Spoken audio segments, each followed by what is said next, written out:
When life gets unpredictable, preparation matters. In medicine, it's all about staying alert, ready for whatever comes through the door. On the road, it's no different.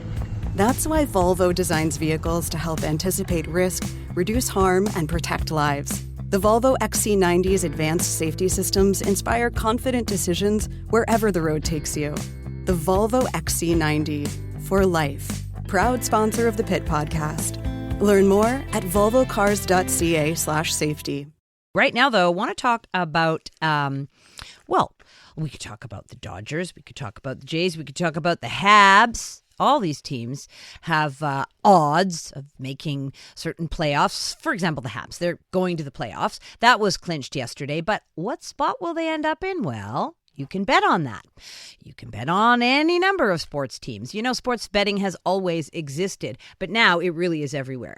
I mean, you know, the betting ads are they're all over the arenas. They're every second ad on television. And of course, the dangers that go with betting have also increased. According to a recent study, almost a quarter of online bettors suffer significant financial losses. Some even have to declare bankruptcy. Charles-Antoine Gobey is an individual insolvency trustee, and he joins me on the line. Good afternoon. Good afternoon, Sue Smith. How are you? I'm fine, thank you. But I'm not. I think I know, but could you explain actually what is an insolvency trustee? So the insolvency trustees is a professional that specializes in insolvency in general. If anyone has to file for either a bankruptcy or a consumer proposal, they have to file through a licensed insolvency trustee in Canada. Right. So we're regulated by law, and no one except insolvency trustees can administer a bankruptcy. So personal bankruptcy too, not just business bankruptcy? Both bankruptcies, they have to be administered by a licensed insolvency trustee. Okay. So what are you seeing now since online betting has increased? Well, before, I'd say maybe like a year ago, I had not in my practice seen anyone filed for bankruptcy or consumer proposal because of sport betting.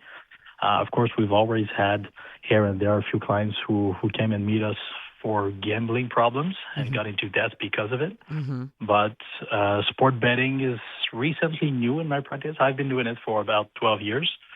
Before, I'd say in the last year, no one had really come and see us because of a sport betting problem. So I think it's easier to access now. Yeah, you can do it just on the phone.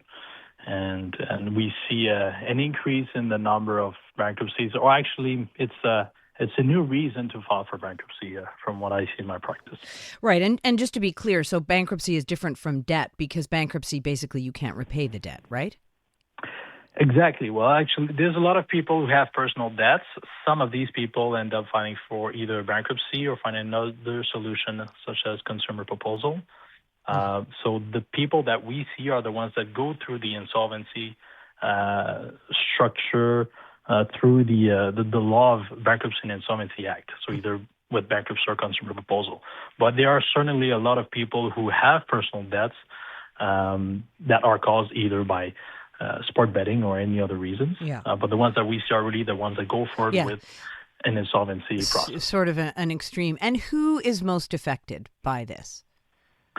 Insolvency in general? Yeah, well, I mean, we're hearing, and some of the reports say it's mostly young men, but is that true in your experience? From what I see, yes. From what I believe, the only people that I've personally met who filed for bankruptcy or consumer proposal through sport betting were, to my knowledge, men. So that's from my personal experience. But I think historically, most men are maybe tend to gamble on sports. Yeah, sort of more inclined to be that population. So I don't know if you can paint a generalized picture, but like, how does it happen? How does it get so bad that you have to declare bankruptcy?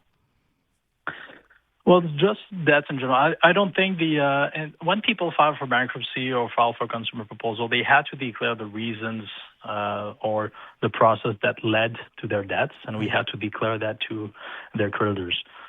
So from what we hear, some people really only file for bankruptcy because of sport betting. Of course, most people, there's a lot of different reasons. Could be either a divorce, could be loss of an employment. It could be all sorts of reasons, or just credit mismanagement in general. But sport betting is a factor that definitely increases the risk of getting into debts. And at the moment you feel like sport betting may be a solution to increase your income, is probably where the problem is getting more serious. It should always be some kind of entertainment and expense, and not a personal income. So what are some of the warning signs that somebody's gambling on sport betting is getting out of hand? Oh, if it's like it should be just entertainment. When you start spending more than what would be reasonable according to your income, and once you start feeling that you wish you'll win just to increase your personal income, then I think that's where the problem really starts. So what people should do is just, it's not illegal to gamble either on sport or at casinos, as long as it stays within a reasonable part of your budget. So if you give yourself an allocation, make sure you don't overspend that allocation. I think that's really the best way to keep it under control. And when you say give yourself an allocation, basically you're saying, like, what would that be? Let's say pertaining to your income. What would, in your view, be a reasonable amount to spend on gambling that wouldn't become, sports betting, that wouldn't become problematic? It all depends on the income you're making. As long as you can cover your basic expenses, such as your car loan or transportation expenses, your food and groceries, your rent or your mortgage. And at the end of the month, if you can make some savings and you have some left for just everyday entertainment, that should be part of your everyday entertainment. So it depends on everyone's income, but as long as you can cover all the basic expenses and put some money aside, then you can start thinking about having some entertainment expenses. But if it's the only thing you spend on entertainment, then you can spend all your entertainment budget there. But it's fun to have also other activities like restaurants and things like that. It does sound so reasonable, but I guess with the way online betting on sports is, as you said, it's so easy, you can do it on your phone, then it makes it more difficult to stop. How do you think technology has contributed to this problem? Well, technology, the fact that it's so easy and just at the tip of your finger, you can pretty much bet on anything now. It's not just who's going to win the game, it's who's going to make the first goal, who's going to make the first thing. And if you miss your first bet, you can bet another one to win the bet that you lost at the beginning of the game. So it's easy to get to overspend and not necessarily see how much you're spending. So it's not necessarily when you lose a big amount that becomes problematic, but it's if you play every day and you make a lot of bets, eventually all these small amounts become one big amount that you're losing. For sure.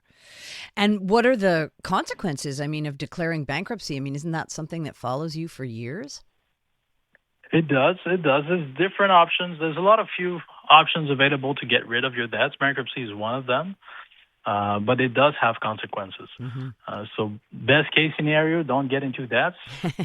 If you're there, if you do have debts, putting everything on red or on black should not be the solution.